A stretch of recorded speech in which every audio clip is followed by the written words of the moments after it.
रूहानी ताकतें हमारे आसपास हमेशा मंडराती रहती है। उनकी एक अलग ही दुनिया होती है जो वास्तविकता में तो दिखाई नहीं देती, लेकिन कुछ घटनाओं से महसूस जरूर होने लगती है। ऐसी ही एक हवेली की भूत की है। दरअसल एक पुरानी हवेली है जिसमें कई साल पहले राजा महाराजा रहा करते थे, लेकिन अब वह वीरान पड़ी है क्योंकि उन राजाओं के वारिस देश से बाहर जा चुके हैं। हवेली की हालत जर्जर हो चुकी है।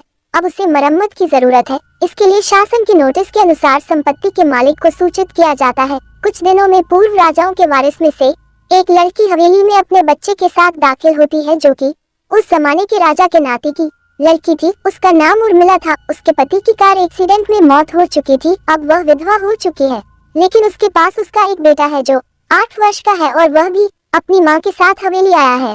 हवेली बहुत विशाल थी, इसलिए उसकी साफ सफाई के लिए कई मजदूर बुलाया गए, जिन्हें चप्पे चप्पे की सफाई करने का ठेका दिया गया। किसी को नहीं पता कि हवेली के कोने कोने में कितने खूनी रहस्य छुपे हुए हैं।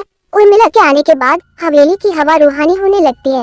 ऐसा लग रहा था मानो कोई वर्षों से इंतजार कर रहा था इस हवेली के वारिस का।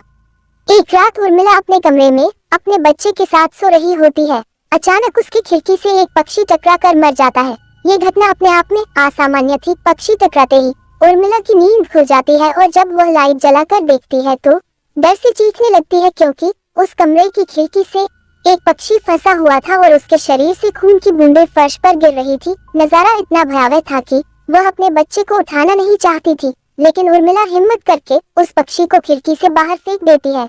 लेकिन इसके बाद उसे रात भर नींद नहीं आती और वह सुबह तक जागती रहती है। दरअसल वह जानना चाहती है कि ये किसी की शरारत तो नहीं। सुबह होते ही वह अपने यहाँ काम कर रहे मजदूरों से जाकर कहती है कि रात को मेरे कमरे की खिड़की पर कोई पक्षी आकर टकराया था और तुरंत मर गया।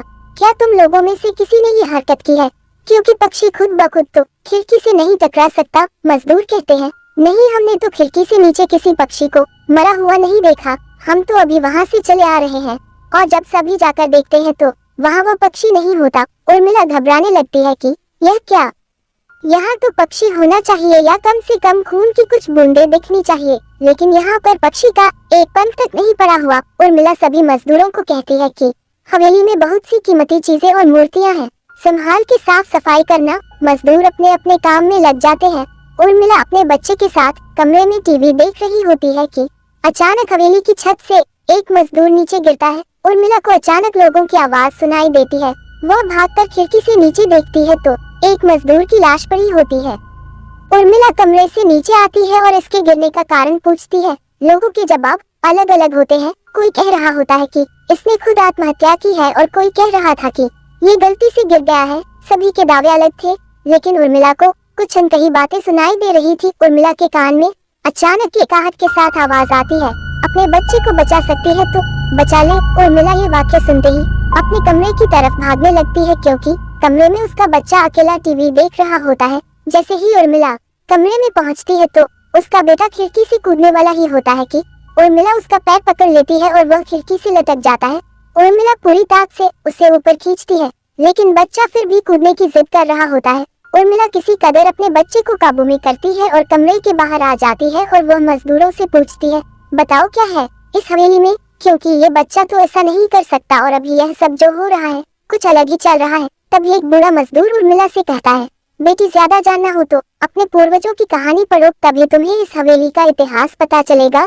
इस हवेली की कहानी की किताब इसी गांव के सरपंच के घर में रखी होती है, जो कि बहुत साल पहले मर चुके थे, लेकिन अब भी उनके बेटों के पास वह किताब मौजूद थी। उर्मिला सरपंच के घर पहुंचती है और किताब ले लेती है। किताब पढ़ते ही उसे पता चलता है कि इस हवेली में एक नौकर नौकरानी भी थे, जिनके बीच में बहुत प्यार था और वह कई सालों से हवेली की सेवा कर रहे थे। लेकिन एक बार रानी के शाही गहने चोरी हो गए और उसकी शंका में राजा ने नौकरानी को चोरी की सजा दी और उसे जिंदा दफना दिया गया।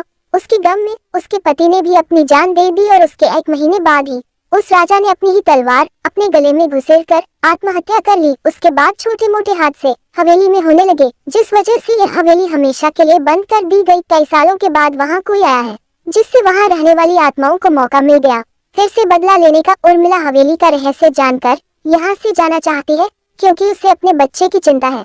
इसलिए वह रात में ही कार लेकर एयरपोर्ट के लिए निकल जाती है। अचानक रास्ते में उसकी कार का एक्सीडेंट हो जाता है और कार पलटकर उल्टा हो जाती है, लेकिन दोनों को कोई नुकसान नहीं होता। उर्मिला अपने बच्चे को बाहर निकाल लेती है और सुनसान सड़क पर भागने लगती है। रास्ते में उसे एक कार आते दिखाई देती है और कार रोकने के लिए उर्मिला सड़क के बीच में खड़ी हो जाती है और अपनी मदद के लिए चिल्लाने लगती है। तभी अचानक कार वाला आकर कार का ब्रेक लगा देता है। उर्मिला पास जाकर देखती है तो उसकी हिम्मत बढ़ जाती है क्योंकि यह एक पुलिस ऑफिसर होता है। उर्मिला हड़बड़ाहट में उसे अपनी बात कहती है और रोने लगती है। पुलिस ऑफिसर उन्हें अपनी गाड़ी में बैठने को कहते हैं और रोड में जाने लगते हैं। रास्ते में एक बूढ़ा सड़क पर जा रहा होता है और उनकी कार के सामने आते ही रोड पर गिर जाता है। पुलिस ऑफिसर गाड़ी से उतरकर उस व्यक्ति को देखते हैं। बूढ़ा व्यक्ति बेहोश हो चुका था। पुलिस ऑफिसर उसे गोद में उठाकर अपनी गाड़ी में पीछे बैठा देता है और अस्पताल के लिए चलने लगते हैं। अचानक उस बूढ़े व्यक्ति का हाथ पीछे से पुलिस ऑफिसर की गर्दन तक पहुंच जाता है। पुलिस ऑफिसर छटपटाने लगते हैं और अचानक गाड़ी का ब्रेक लगा देते हैं। गाड़ी की स्पीड कम होने की वजह से कार वहीं खड़ी हो जाती है और ऑफिसर अपनी गन निकालकर बूढ़े की तरफ निशाना लगाकर गोली चला देता है। बूढ़े के सर में गोली लगने से भी उसकी जान नहीं जाती है। महिला और पुलिस ऑफिसर दोनों समझ चुके थे कि यह कोई भूत है। भूत को देखते ही उर्मिला अपने बच्चों को लेकर बाहर निकल जाती है और इसी बीच पुलिस ऑफिसर भूत की पकड़ से अपने आप को छुड़ाने में कामयाब हो जाते हैं। पुलिस ऑफिसर के बाहर निकलते ही तीनों बाहर रोड से भागने लगते हैं और कुछ देर भागते हुए उन्हें सड़क के किनारे जगमगाती लाइट्स दिख रही होती है। पुलिस ऑफिसर उर्मिला से कहते हैं कि मैडम ये एयरपोर्ट है, जल्दी चलिए। उर्मिला अपने बच्चों को लेकर एयरपोर्ट के अंदर पहुंच जाती है। एयरपोर्ट पहुंचते ही उर्मिला की जान में जान आ जाती है क्योंकि पुलिस ऑफिसर की बहादुरी की वजह से उसके बच्चे की जान बच गई थी। लेकिन हवेली में भूतिया ताकतों का आधिपत्य अभी तक बना है और इसी के साथ खूंखार भूतिया कहानी खत्म हो जाती है।